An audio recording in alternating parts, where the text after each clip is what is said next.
Salam alaikum wa rahmatullahi ta'ala wa barakatuh. C'est professeur Yahya Abid qui vous parle, groupe scolaire Nakhil Bouchra. Bienvenue dans cette séance d'apprentissage à distance. Le cours d'aujourd'hui, c'est l'humidité. On va commencer tout d'abord par l'humidité naturelle. On va voir dans ce cours les barrières naturelles du corps, la réaction inflammatoire, la phagocytose et les caractéristiques de l'immunité naturelle. Comme on a déjà vu dans la séance, ou bien le cours précédent, les micro-organismes sont présents partout dans notre environnement, ou bien dans tous les milieux, sauf les milieux stériles.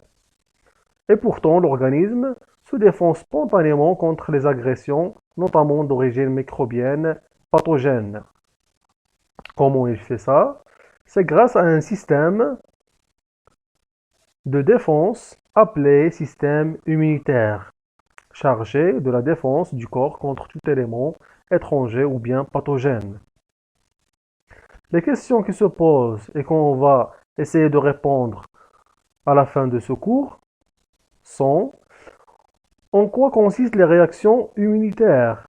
Quels sont les types d'immunité? Quels sont les organes et les cellules qui interviennent dans chaque type d'immunité?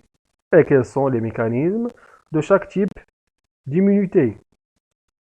Avant de commencer, il faut d'abord distinguer entre deux notions très importantes. La contamination, c'est la pénétration de micro-organismes au sein de notre organisme. L'infection, c'est la multiplication et la prolifération après la pénétration des micro-organismes au sein du corps. Première partie, les barrières naturelles de l'organisme. Les barrières naturelles de l'organisme sont des barrières dont le rôle c'est de protéger le milieu intérieur de l'organisme des agressions de son environnement. Ce sont de deux types, mécaniques et chimiques. Ces barrières sont par exemple la peau, les muqueuses, les cellules ciliales ou bien les cils, ainsi que les sécrétions, à savoir les larmes, la salive, les sécrétions des voies génitales, respiratoires, digestives, etc. Premier type, ce sont les barrières naturelles anatomiques de nature mécanique. Premier exemple, la peau, qui est l'organe qui recouvert la totalité ou bien la majorité de notre corps, il s'agit d'un épithélium imperméable qui entoure la surface externe de l'organisme. C'est une barrière mécanique ou bien physique. Les parties du corps ou bien les zones qui ne sont pas recouvertes par la peau, elles sont recouvertes par d'autres tissus appelés muqueuses. Par exemple, à l'intérieur de la bouche, vous pouvez remarquer la différence ici. Ça, ce n'est pas de la peau, mais ça, c'est de la peau. À l'intérieur des yeux, dans les voies respiratoires, les voies digestives, etc. Les muqueuses sont formées de cellules épithéliales qui tapissent ou bien recouvrent l'intérieur des organes en contact avec des substances provenant du milieu extérieur, telles que l'air ou bien les nutriments, etc. On les trouve généralement dans les voies respiratoires, les voies digestives, les voies génitales, etc. Troisième exemple de barrière mécanique ou bien physique, ce sont les cils ou bien les cellules ciliales. Ces cils vibratiles, grâce à leur mouvement, ils repoussent et rejettent les micro-organismes vers l'extérieur du corps. Pour les barrières chimiques, ce sont des barrières naturelles bien sûr, anatomiques. En général, ce sont des sécrétions produites par des glandes au niveau du corps et qu'ils ont un caractéristique chimique qui détruit ou bien inhibe la croissance et la prolifération des micro-organismes pathogènes. Par exemple, la sueur, les sécrétions nasales ou bien des voies respiratoires en général, les larmes, la salive, les sécrétions génitales, etc. Comme récapitulation, on peut dire que les barrières naturelles anatomiques sont de deux types. Premièrement, mécaniques ou bien physiques, à savoir la peau, les muqueuses et les cils. Et des barrières chimiques qui sont caractérisées chimiquement par des caractéristiques qui détruisent ou bien stoppent la prolifération des microbes, tels que la sueur et les larmes qui sont caractérisées par la salinité, la salive qui contient des enzymes, les sucs digestifs ou bien notamment gastriques et le cérumen. Le cérumen, ce sont les sécrétions qu'on trouve au niveau des oreilles. Ces deux-là sont caractérisés par une acidité qui est élevée et qui, bien sûr, détruit les, euh, les microbes ou bien les éléments étrangers du corps.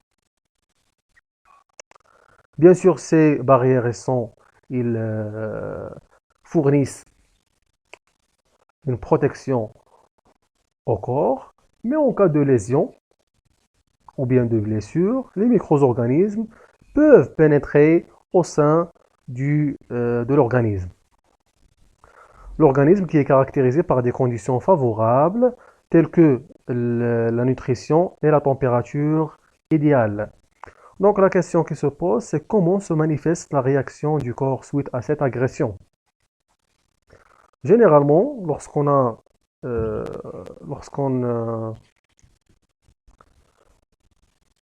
lorsqu'on a eu une blessure ou bien une plaie ou bien une lésion au niveau de la peau, on remarque certains symptômes. Par exemple, la rougeur, le gonflement, une température locale élevée, de la douleur et parfois on remarque une excrétion du pus. Le pus en arabe, le qayh. C'est ce qu'on appelle la réaction inflammatoire, qu'il s'agit d'une réponse localisée. Localisée, ça veut dire dans le milieu de la blessure ou bien de la lésion ou bien de la plaie, et immédiate que déclenche l'organisme suite à l'entrée d'éléments étrangers. Les symptômes, on a déjà dit, le gonflement, la rougeur, la chaleur, la douleur et parfois excrétion du pus. Pour comprendre mieux ces symptômes, on va voir une vidéo. Vous pouvez voir ici une coupe de la peau formée de l'épiderme, le derme, des récepteurs sensoriels et un vaisseau sanguin dans lequel vous pouvez voir des globules rouges, des globules blancs ou bien des leucocytes. Ici, il y avait une épine ou bien un objet tranchant qui a provoqué une blessure ou bien une plaie au niveau de la peau. Il a laissé pénétrer quelques microbes au sein de la peau. Ces microbes vont trouver les conditions favorables, donc ils vont se proliférer. Quelle est la réponse du corps? Vous pouvez voir ici que le vaisseau se dilate. Et en même temps, on a ici une rougeur. C'est le premier symptôme de la réaction inflammatoire, c'est la rougeur. Elle est causée par qui? Par bien sûr le sang, c'est la couleur du sang.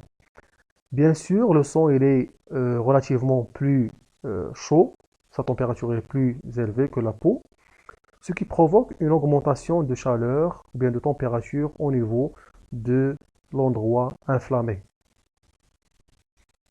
Pourquoi on a cette dilatation? Seulement pour créer de l'espace entre ces cellules qui forment le vaisseau sanguin pour que le plasma puisse infiltrer vers la zone de la plaie.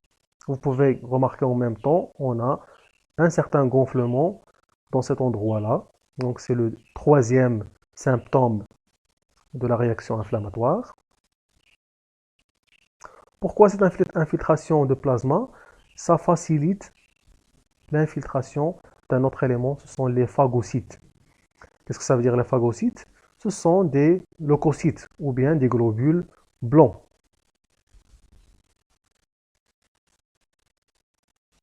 Vous pouvez voir que les phagocytes commencent à détruire ces microbes.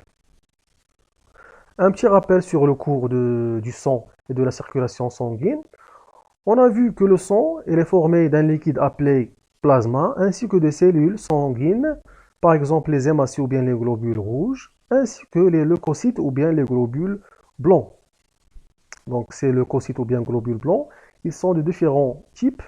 Premièrement, les monocytes ou bien les mononucléaires, ce sont tout simplement des globules ou bien des leucocytes qui ont un noyau unifié. Ça veut dire la cellule possède un seul noyau. On les appelle monocytes. Le deuxième type, ce sont des granulocytes ou bien des polynucléaires. Ce sont des globules blancs ou bien des leucocytes qui sont formés de plusieurs noyaux ou bien un noyau granulé.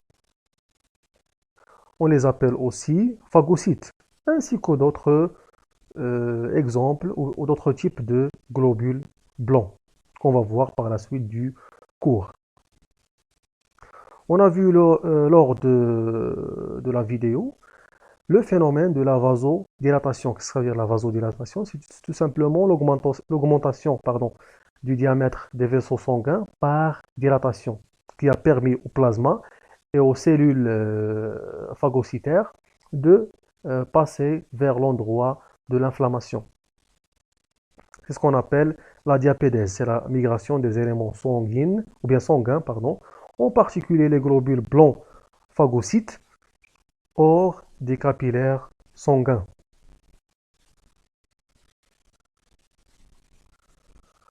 La réaction inflammatoire, comme on a déjà vu, se manifeste par 4 symptômes.